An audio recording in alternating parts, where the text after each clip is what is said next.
What's up? What's up? Shalom Yidden. Shalom Ephraim. Shalom Judah. This sure looks like a bird bone. This is not what I was about to talk about. I'm addicted to this thing. But it looks like a Yadani. It's like a bird bone to me. I might be wrong. I mean, on the inside of a bone it has the marrow, right? That brown looking stuff. Yadani's in the Old Testament. And I think they said not to put it to your mouth. In order to enjoy this thing, I gotta put it to my mouth. Now, I don't know if it's saying anything about lighting it up. Cause I can't remember all of that. I mean, who could remember the entire word? All 613 commandments by himself. Ding, ding, ding, ding, ding, ding. Who can remember it by himself? Okay? Goodness of fellowship and all that.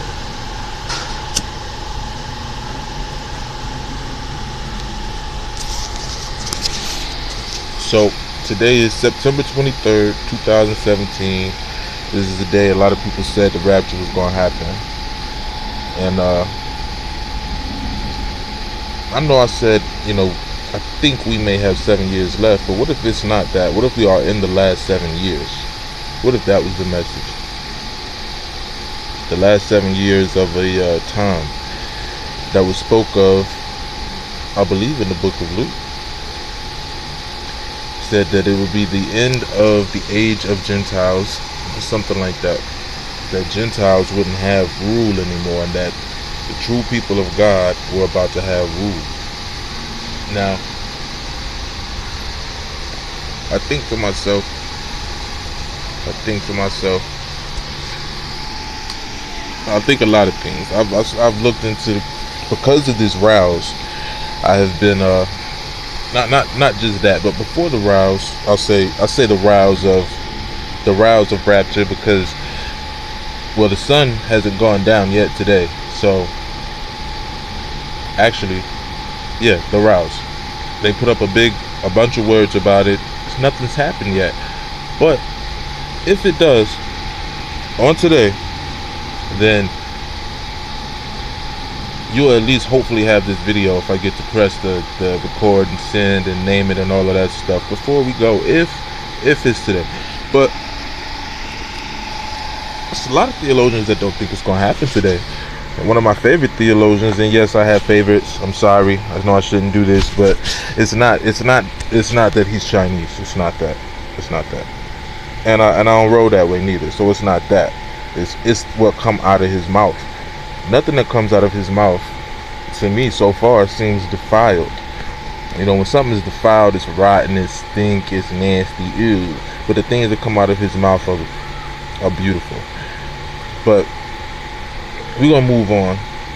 Sometimes you have to beware of too much beauty. A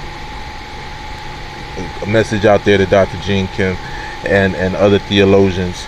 Sometimes when we're out there just preaching beauty, if you look at it on a Kabbalistic tree of life, which maybe is nothing, maybe it's not, maybe it's the essence of all existence, and if it is, then we should be very careful what we say and do and how we do it, because of how we were made. Just my own personal opinion that I think a lot of people should probably look into, find out if I'm right or wrong. Now, I'm never going to tell you that what I think is definite, but I want you to think. The main reason I want you to think is because it says in Hosea 4:6, my people will be destroyed for the lack of knowledge. So don't be destroyed. You believe in the Lord, especially all these people who said that they are like Christ. If you are like Christ, then you will not miss a beat. And you can walk on water, you can turn water into wine, and you can do all this stuff. Now, what I think is we want to be like Christ. I think that's what it is. That's the proper way to say that.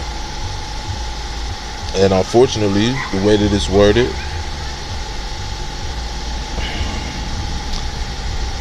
it's wannabe churches. It's wannabe Christ. Want to be Christians. But that's what we are. And if we deny that, then we may deny our existence. And please, let's not do that.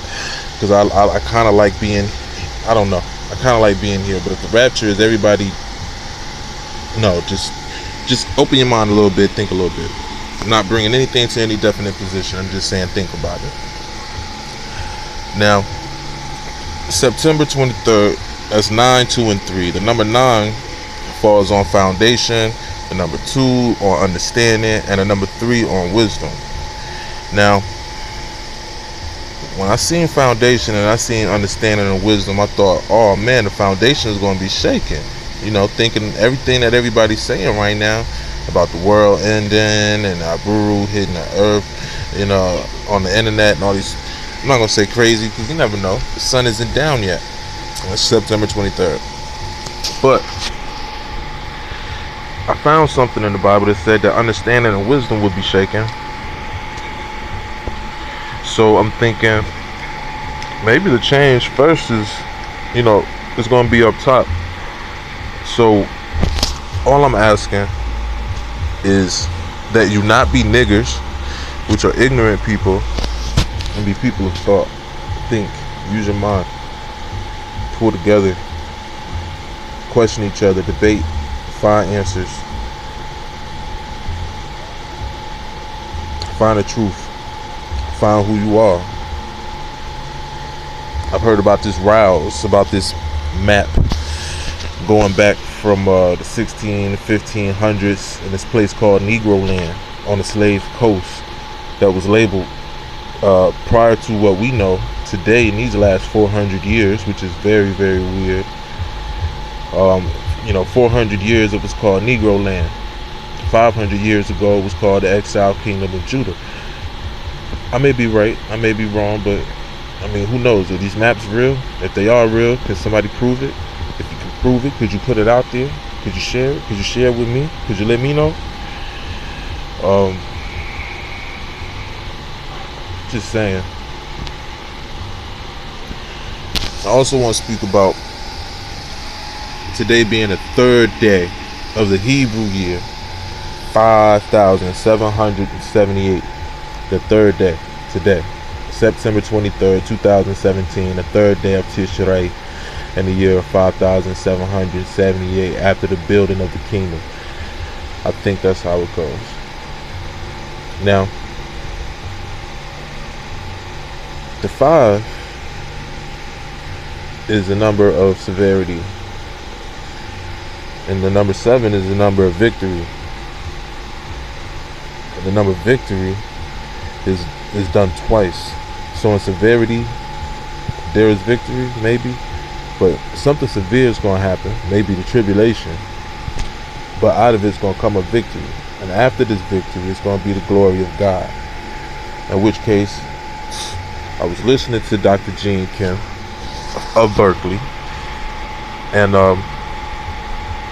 it's what I do for a hobby. I go to Regent University. I'm not going to Berkeley, I'm sorry, but for a hobby, I listen to other universal theologians. I'm sorry, prestigious university theologians, and man, according to the math of Dr. Gene Kim, we are in the tribulation. We're somewhere in there. And that the signs in the sky that you see with Virgo and the serpent, which probably from Israel will probably be visible over both the sun and the moon, is going to, it's there. And it's a story being told. And it's things that must happen, that the Lord asked to happen.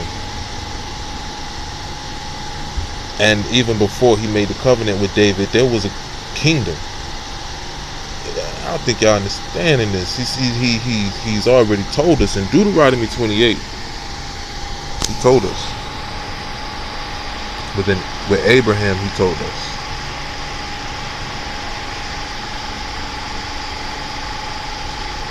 People,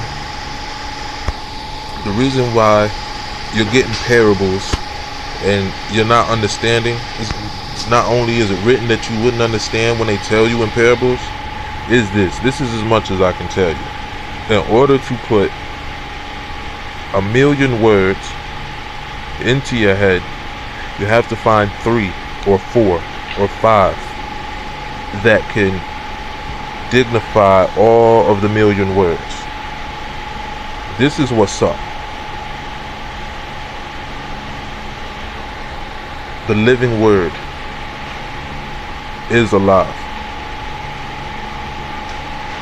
And if you don't add to you first the kingdom of God, nothing will be added to you.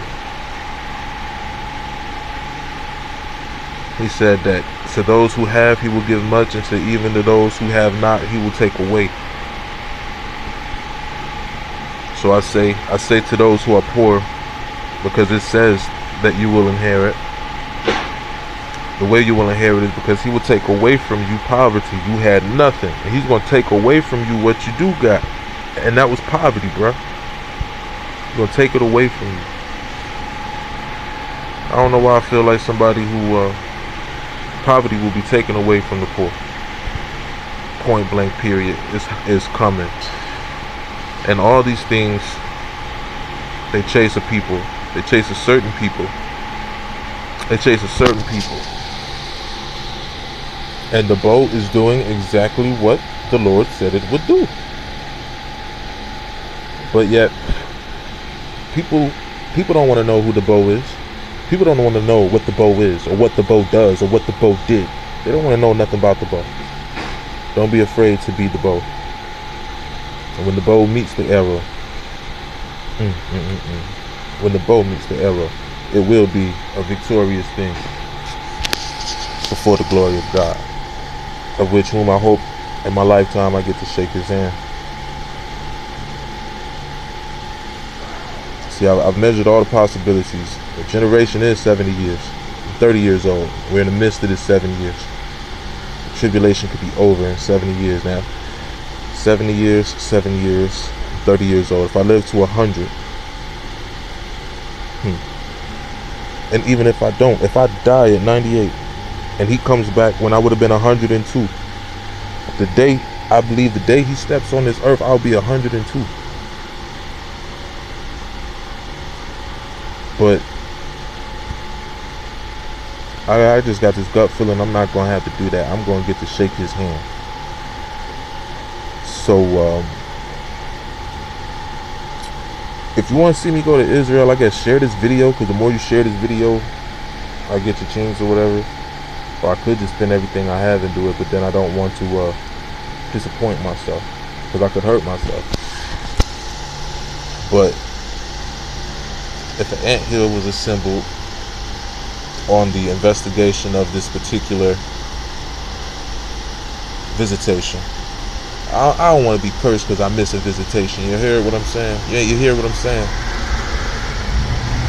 I ain't trying to miss no visitation. Now, if the visitation real and I get snatched up and I get raptured because I go to a certain point on the planet that needs to be a place where people need to be gathered up for something to happen to them, then all you have is these videos left, and I guess that would be some kind of confirmation. But I'll be back. And when I come back, then I guess if we're still making YouTube, if we're using this primitive technology, I got a gut feeling about this technology. It's just not going to be necessary no more. So it's going to be something different. But anyway, I'm getting to that limit. I'm going to go ahead and let this video rock. Open your mind, man. Hosea 4:6. Be aware. Or be burned.